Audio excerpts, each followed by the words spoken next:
Guys, आप लोगों की डिमांड पर हॉरर स्टोरीज़ जो कि आपको सुनने में ना आपके रोंगटे खड़े कर देगा, ऐसी कहानी है।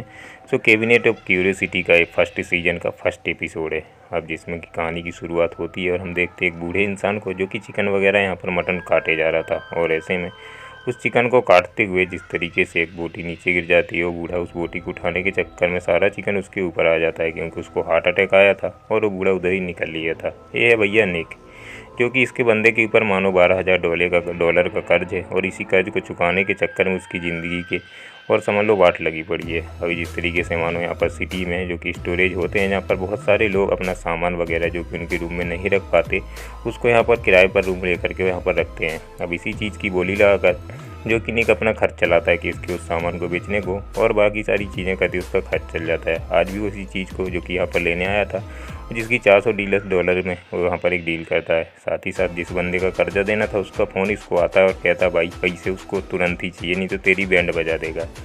अब ऐसे में है दूसरा बंदा जो कि एडी, जो कि निक और एडी की अच्छी खासी दोस्ती थी। इतना टाइम इन लोगों ने साथ में मानो कारोबार अपना ऐसे किया था। तो ऐसे में एडी निक से बताता है कि बूढ़ा आदमी बहुत टाइम से मानो उसने पुराने 1947 से रूम ले रखा था और इसमें बहुत सारा सामान भी है।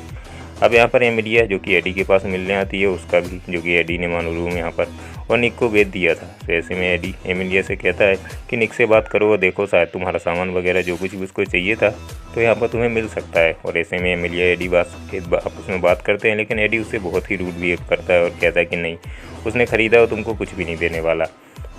अब ऐसे में निक जो कि अपने कमरे में जो कि उसने लिया था उसमें पहुंचता है, उसमें कुछ उसे एंटीक पीस वगैरह मिलते हैं, हैंडल वगैरह मिलती है, और साथ ही साथ एक ख़तरनाक सा और डेंजरस टेबल मिलता है, जिसकी तो पूरी कहानी ये। अब उस टेबल को मानो जिस तरीके से वो एंटीक था वो लेकर के जाने ही वाला था, लेकिन तब तक उस पैसे वाले बंदे को मानो यहाँ पर एंट्री हो जाती है और वो निक को बुरी तरीके से पीटता है। साथ ही साथ एमिली ये सारा कुछ अभी देख रही थी। अब निक अपनी बैंडेज वगैरह करते हुए और यहाँ पर एडी से बात करता है, जहाँ पर एडी उसको अगाथा का और एड्रेस देता है, जो कि एक अच्छी डीलर थी, उसको अच्छे पैसे मिल सकते थे एंटीक चीज़ों के।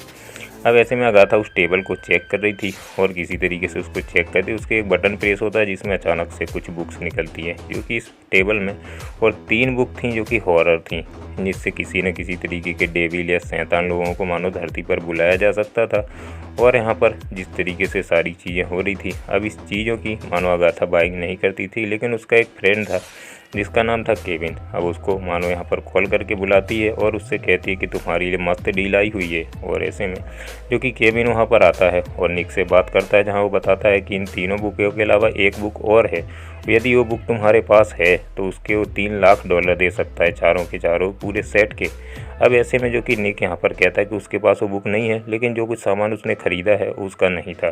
तो ऐसे में वहाँ चल के हम देख सकते हैं, वे दोनों लोग हम वो निकल लेते हैं। तब यहाँ पर जो कि केविन बताता है कि वो जिसकी मानो तुमने सामान ख़रीदा है वो वोल्डेमॉर्ट के परिवार के हैं, ऐसे में उनको जानता है। अब जिस तरीके से लोग यहाँ पर आए हुए थे, अब सारा कुछ सामान जो कि कचरा वगैरह था उसको निकालने के लिए निक और बाहर जाने लगता है। तभी डॉटी वोल्डेमॉर्ट, जिसकी कि मानो और बहुत समय पहले गायब हो गई थी, जो कि उस बूढ़े आदमी की ही मानो परिवार की सिस्टर वगैरह थी।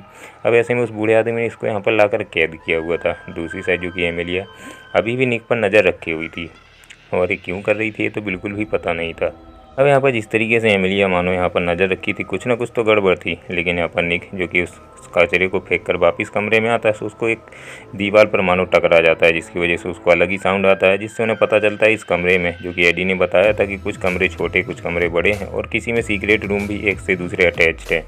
अब यहाँ पर एक सीक्रेट रूम खुलता है, जहाँ पर कि ये दोनों लोग जो कि केविन और निक वहाँ से अंदर जाने की कोशिश कर ही रहे थे, तब तक उन्हें एक बहुत ही और ख़तरनाक सी सड़ी हुई चीज़ों की बदबू आने लगती है, जिसमें कि यहाँ पर डॉटी की लाश पड़ी हुई थी। मानो ये पिछले बहुत टाइम से जो कि पड़ी थी, उसमें साथ ही साथ एक क्रीचर था, उसकी बॉडी पूरी तरीके से सड़ चुकी थी।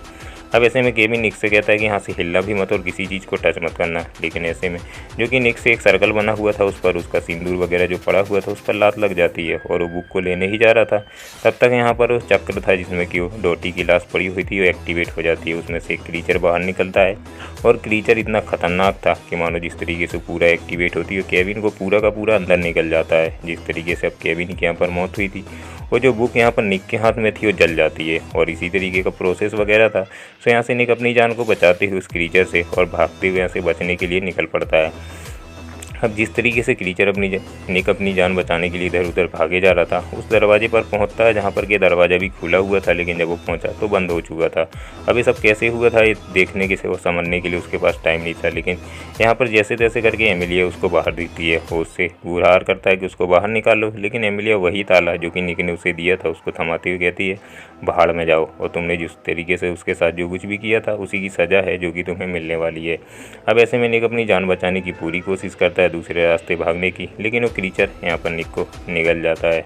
और इसी के साथ ही हॉरर स्टोरी यहीं पर ख़त्म हो जाती है। So thanks for watching, bye bye.